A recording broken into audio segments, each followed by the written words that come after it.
Alors, vous constaterez que j'ai légèrement modifié le titre de ma présentation aujourd'hui. Penser l'interdisciplinarité au-delà des impératifs économiques de performativité, indiscipline et transdisciplinarité, 2 études de cas. En fait, comme mes collègues, à l'origine, j'avais l'intention de vraiment m'attarder sur des études de cas et de consacrer l'entièreté de la présentation des études de cas. Mais plus j'y réfléchissais, plus j'ai saisi l'occasion de réfléchir à la notion même d'interdisciplinarité. Alors, peut-être que j'en avais besoin. Quoi qu'il en soit, j'ai rebaptisé le sous-titre de ma conférence « Indiscipline et transdisciplinarité, 2 études de cas ». Donc voilà.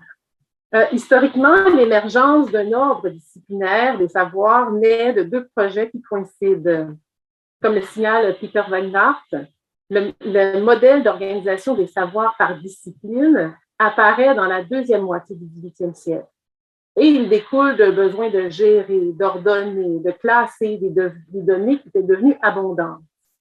Mais à cet impératif de gestion de l'information se jouxte aussi une dimension politique, fondée sur l'autonomisation des chercheurs, la conquête et la maîtrise cognitive, héritée du projet colonial. Inapte à penser la complexité du réel et le caractère irréductible des objets à une seule chose, inapte à opérer la décolonisation du savoir, l'enfermement disciplinaire et l'hyperspécialisation sont aujourd'hui largement dénoncés. À la fin des années 60, déjà, on se rappellera, la commission d'enquête sur l'enseignement des arts, communément appelée le rapport Rioux, plaide pour l'interdisciplinarité à l'université, sans pour autant questionner le contexte colonial dans lequel s'est développé l'ordre disciplinaire. On pourrait peut-être y revenir dans la discussion. Il reste que les commissaires promeuvent l'idée d'une collaboration entre les experts scientifiques, voire ils plaident également pour le décloisonnement des facultés et des départements pour réaliser, affirme-t-il, et je cite, une mise en commun des potentialités. 50 ans plus tard, il faut bien admettre qu'une telle interdisciplinarité demeure largement cosmétique. L'ordre disciplinaire demeure le principe organisateur de nos environnements de recherche. Comme le souligne Jean-Louis Fabiani, et je cite, « Un des mérites de la notion de discipline est qu'elle nous a apporté la stabilité dont les entreprises de connaissances avaient besoin, associée à une forme d'autonomie au sens que Bourdieu donnait à ce terme. » Fin de la citation. Par ailleurs, il faut bien admettre que l'interdisciplinarité comporte des risques. En 1979, dans son rapport sur le savoir, rédigé à la demande du gouvernement du Québec, Jean-François Lyotard constate que les injonctions à l'interdisciplinarité, tout comme la pluralité des systèmes formels et axiomatiques, répondent souvent à des impératifs de performativité. Ils participent d'un processus, et je cite, de mercantilisation du savoir, lesquels on peut avoir avec un projet d'émancipation sociale, il faut bien l'admettre. Le travail en équipe interdisciplinaire, avance-t-il, satisfait en définitive aux besoins de nouveautés, exige une performativité toujours croissante et accrue. Une tendance que ne nie pas, encore aujourd'hui, une certaine instrumentalisation et professionnalisation des initiatives interdisciplinaires. L'interdisciplinarité n'est donc pas une chose simple. S'il paraît utopique, voire périlleux, d'abandonner totalement l'ordre disciplinaire, l'interdisciplinarité est essentielle à l'élargissement, voire au décentrement de nos horizons épistémologiques. À la lumière de ces constats, comment imaginer l'avenir de l'interdisciplinarité? Quelles sont les approches de l'interdisciplinarité susceptibles de mener à cet élargissement épistémologique? Je propose aujourd'hui une réflexion provisoire autour de 2 notions, l'indiscipline et la transdisciplinarité, à partir de 2 études de cas issues de mes recherches sur le Collège Manitou, un collège autochtone qui a été en opération entre 1973 et 1976 à la Macasa, au nord de Montréal. C'est pas très loin de Mont-Tremblant. En 2017, j'avais préféré la notion d'indiscipline à celle d'interdisciplinarité pour caractériser la pratique artistique de Domingo Cisneros, un artiste canadien d'origine mexicaine et tépéouane, qui a été directeur du département des arts et communications au collège de 74, au collège Manitou, de 74 à 76.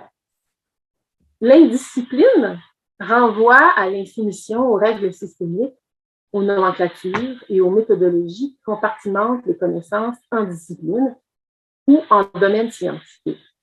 En ceci, cette notion rejoint la notion d'interdisciplinarité. Dans Interdisciplinary and Visual Culture, W.G.T. Mitchell distingue trois types d'interdisciplinarité: top-down, bottom-up et inside-out. Le premier type constitue, selon lui, un métalangage dont le but utopique serait de comprendre la structure des relations entre les disciplines. Le deuxième, plus conjoncturel, répondrait à un problème spécifique. On pense par exemple aujourd'hui aux problématiques liées à l'environnement. Le troisième type d'interdisciplinarité, inside-out, est celui qui m'intéresse ici. Il désigne la prise en compte des seuils entre plusieurs systèmes de connaissances. Pour Mitchell, ces marges indisciplinées constituent des zones de turbulence qui ébranlent les frontières entre les domaines d'études. Agents de détériorisation au sens de Deleuze, incertitude féconde, ces seuils de rupture où les frontières disciplinaires, les repères esthétiques, les cadres sémiotiques ne sont plus clairement définis, je pense que l'indiscipline est porteuse d'innovation. La notion d'indiscipline caractérise le type d'interdisciplinarité à l'œuvre chez Domingo. En fait, c'est ce que j'avance.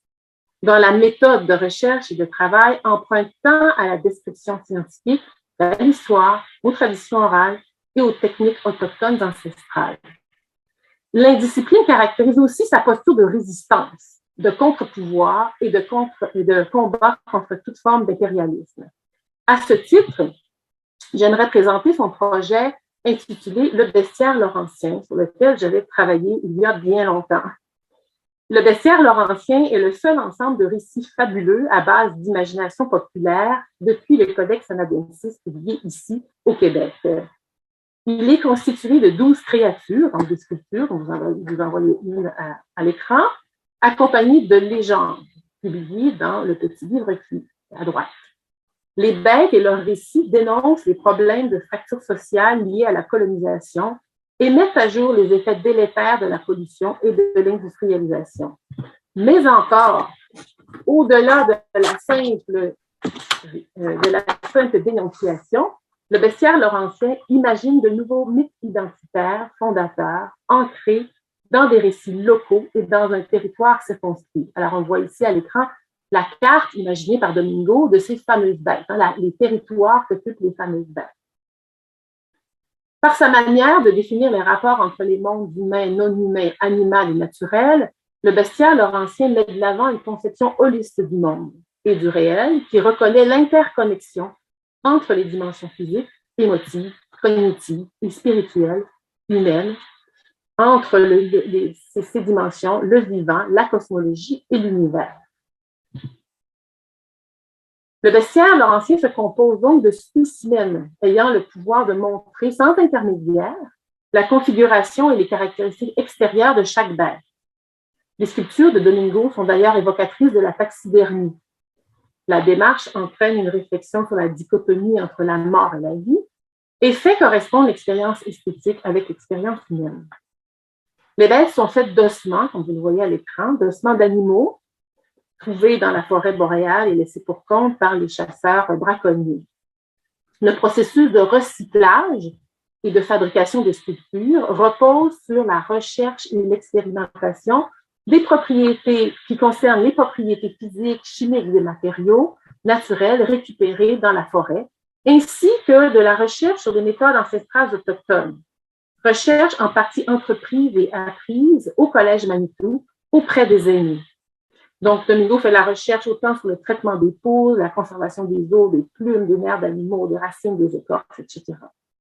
Domingo décrit les bêtes en ces mots, je cite, « ni réalistes, ni magiques, bêtes laides, désagréables, moribondes, vision colérique de l'empoisonnement graduel, de la destruction irréversible, bêtes inconnues par les bureaucrates, par les universités, diarrhée de bêtes sur les paysages et les bucoliques, portrait d'âmes désespérées, d'esprits proscrits, en lumière noire, dénuées jusqu'aux os, folles, têtues, enragées.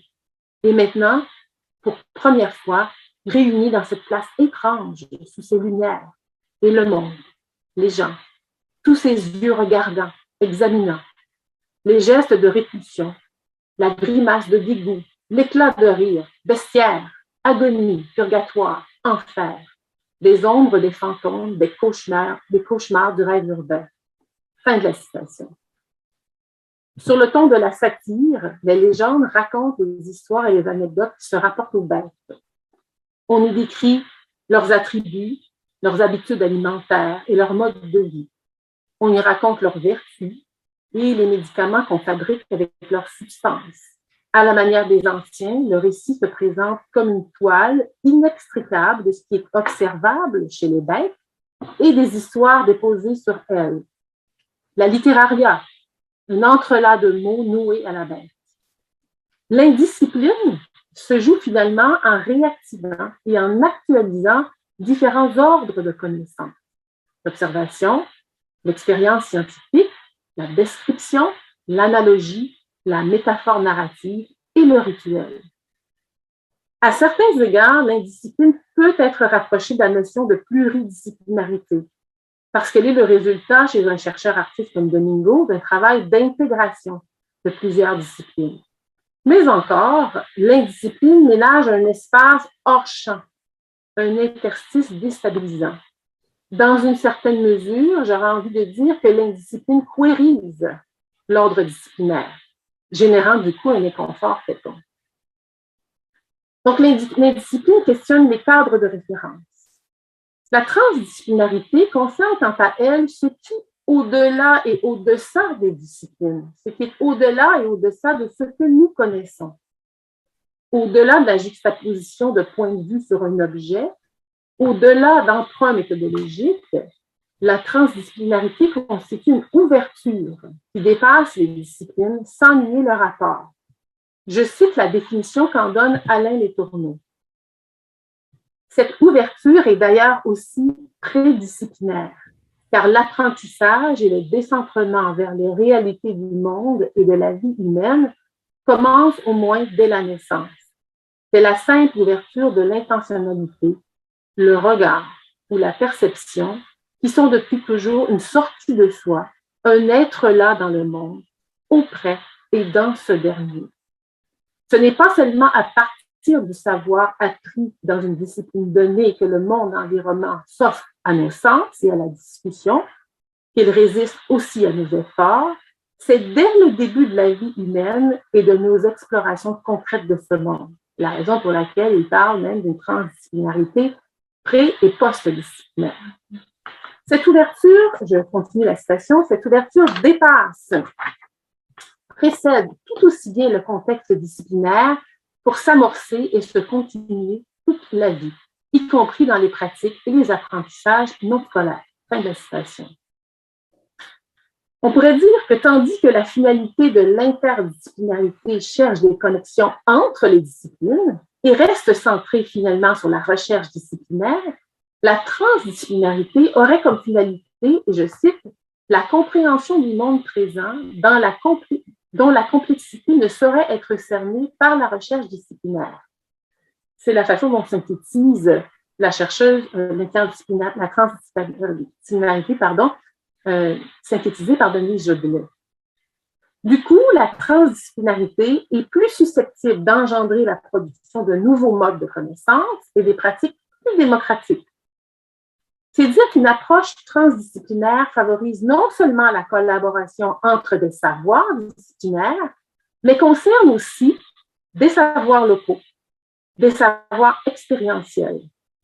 La transdisciplinarité participe donc d'une co-construction du réel. L'organisation, la recherche et la transmission du savoir au Collège Manitou constituent à cet égard un cas unique, particulièrement inspirant. Les programmes de Manitou sont accrédités par des cégeps québécois. C'est dire qu'on y retrouve une structure organisationnelle par discipline, un peu semblable à celle des institutions d'enseignement supérieur au Québec. L'ensemble des disciplines enseignées au collège se déployait selon 3 grands axes programmatiques: professionnel, paraprofessionnel, pré-universitaire et les arts et communications.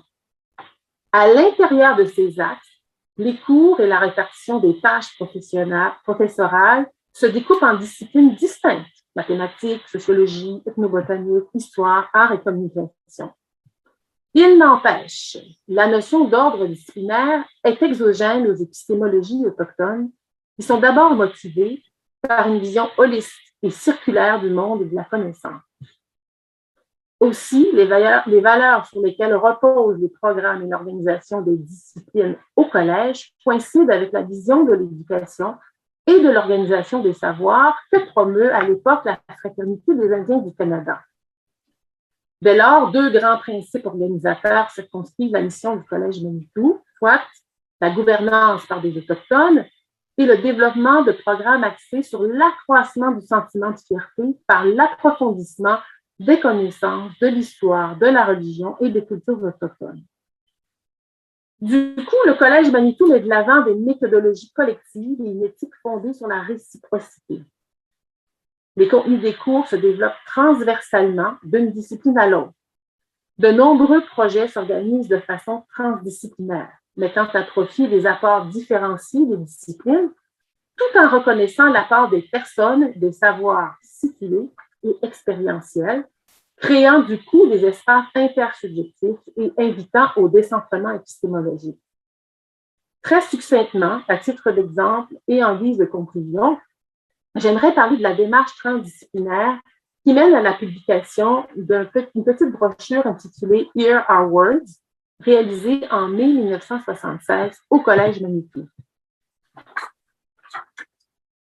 Au moment de l'annonce de la fermeture précoce et imminente du collège en 1976, la professeure Wanda Kembong demande à ses étudiants et ses étudiantes de rédiger un texte qui devait servir à l'évaluation des compétences acquises en rédaction en anglais. Chaque texte prend la forme d'une missive destinée au ministre George Buchanan et fait l'objet de discussions et de débats en classe.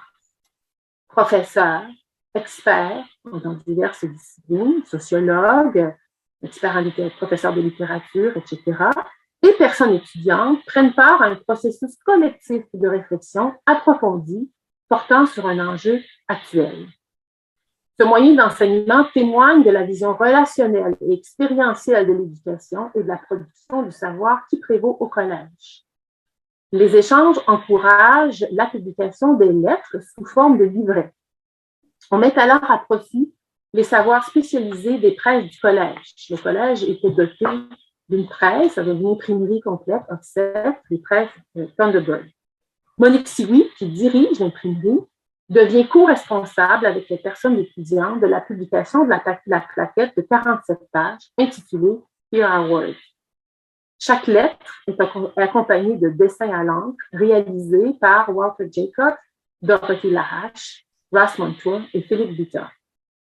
26 personnes étudiantes issues de différentes nations dénoncent les fondements matérialistes et racistes du projet de fermeture de Manitou. On insiste également sur les dimensions expérientielles, restauratrices et novatrices des modes de production et de transmission des connaissances mises de l'avant par le collège.